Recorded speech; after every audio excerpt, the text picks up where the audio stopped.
Outro assunto importante, governo e Congresso participam hoje de uma reunião de conciliação no Supremo Tribunal Federal. O objetivo, discutir uma alternativa para o aumento do IOF. Mais detalhes com Patrícia Falbusch. O embate executivo e legislativo sobre o imposto sobre operações financeiras, o IOF, ganha novo capítulo nesta terça-feira. Às 15h, representantes do governo federal e do parlamento se reúnem no Supremo Tribunal Federal para audiência de conciliação convocada pelo ministro Alexandre de Moraes. O objetivo é tentar uma proposta alternativa aos decretos presidenciais que propuseram o aumento das alíquotas do IOF em meio à tentativa de melhorar a situação das contas públicas e cumprir o arcabouço fiscal. No que depender do governo federal, não há o que ceder sobre esse tema. O ministro da Casa Civil, Rui Costa, declarou que não será apresentada uma proposta alternativa ao decreto do IOF nessa audiência de conciliação no Supremo. Segundo ele, o texto original é o que o Poder Executivo defende. Rui Costa disse que, na posição do governo, o decreto está regular e o governo pediu que o STF se manifeste. A declaração do ministro é uma resposta ao que defendem Câmara e Senado sobre os decretos presidenciais. As duas casas afirmam que esses atos do Executivo sobre o IOF são inconstitucionais por utilizarem um imposto que tem finalidade regulatória para ampliar a arrecadação de recursos.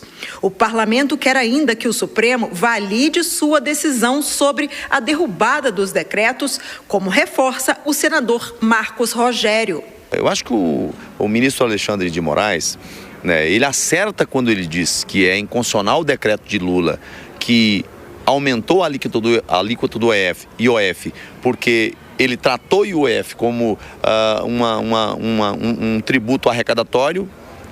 E ele é um instrumento de regulação, né? Então, a matéria é inconstitucional porque ela é regulatória e não arrecadatória. O também senador Nelsinho Trade não poupa críticas aos atos do Executivo que tenham relação com o aumento de impostos para arrecadação em ano que antecede as eleições majoritárias. Nós já temos muitos tributos no Brasil e o povo brasileiro não aguenta mais pagar tanto imposto. Então, nesse sentido, a tentativa pode ser válida, mas a resposta que o Congresso deu em relação ao aumento do IOF foi um não, tanto da Câmara quanto do Senado. O embate entre Congresso e governo federal sobre o IOF se arrasta desde maio, quando foi publicado o primeiro ato para aumentar as alíquotas do imposto. A resposta do parlamento foi rápida. Sem acordo com o Executivo, a Câmara seguiu com a tramitação de um projeto de decreto legislativo que suspendia os decretos presidenciais. A votação em plenário impôs uma grande derrota à base aliada do governo. 383 votos a favor do PDL e 98 contra. A matéria seguiu para o Senado, que em votação simbólica aprovou o projeto, que em seguida foi promulgado pelo Congresso.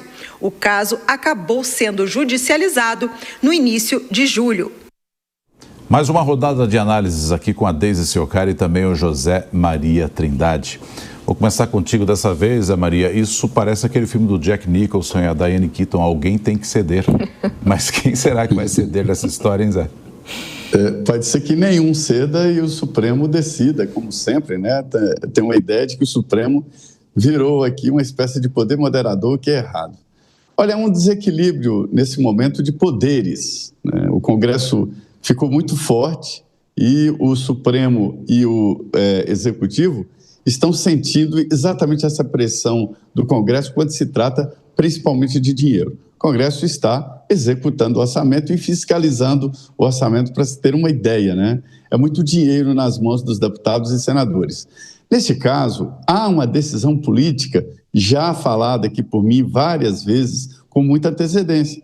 Não para aumento de impostos, não para aumento de arrecadação. 5 frentes parlamentares, que são o novo poder do Congresso Nacional, já fecharam. Eu conversei ontem com o senador Nelsinho Trade, que ele disse fora de possibilidade do Congresso aprovar qualquer aumento de arrecadação ou aumento de impostos. Ninguém aguenta mais.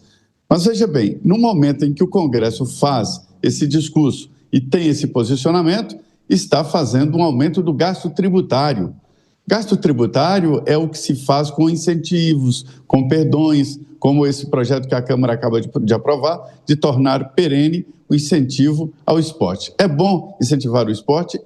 Mas é um dinheiro que o governo deixa de arrecadar das empresas, né? E vários outros projetos que aumentam os gastos públicos. Por exemplo, agora Arthur Lira pegou o projeto do governo, que já era aumento de gastos, de isenção até 5 mil reais do imposto de renda, e colocou 7,5, quer dizer, aumenta enormemente os gastos públicos, não os gastos, mas o gasto tributário, quer dizer, deixa de arrecadar. Portanto, o Congresso está pedindo rigor do governo e aumentando os gastos ao mesmo tempo.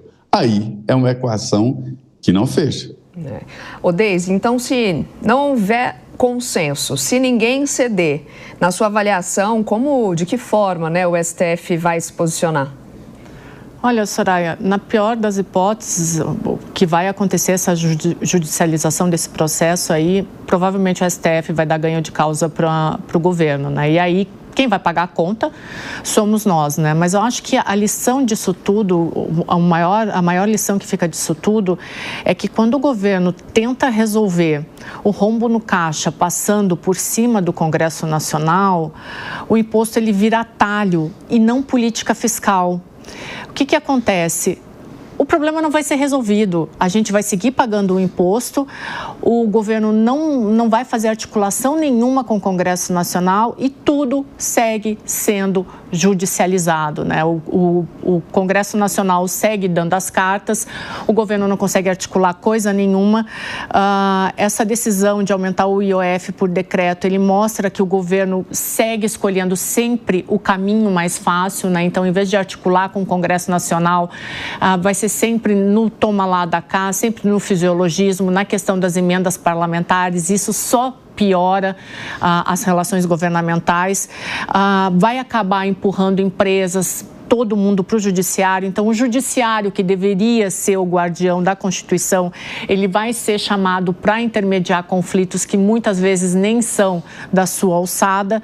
E aí isso demonstra para a gente cada vez mais que existe uma fraqueza na articulação política. Então, a premissa básica da nossa política, a premissa básica das relações entre os poderes, ela foi completamente quebrada. Então, o Brasil ele está completamente à mercê, à deriva e não sabe o que fazer.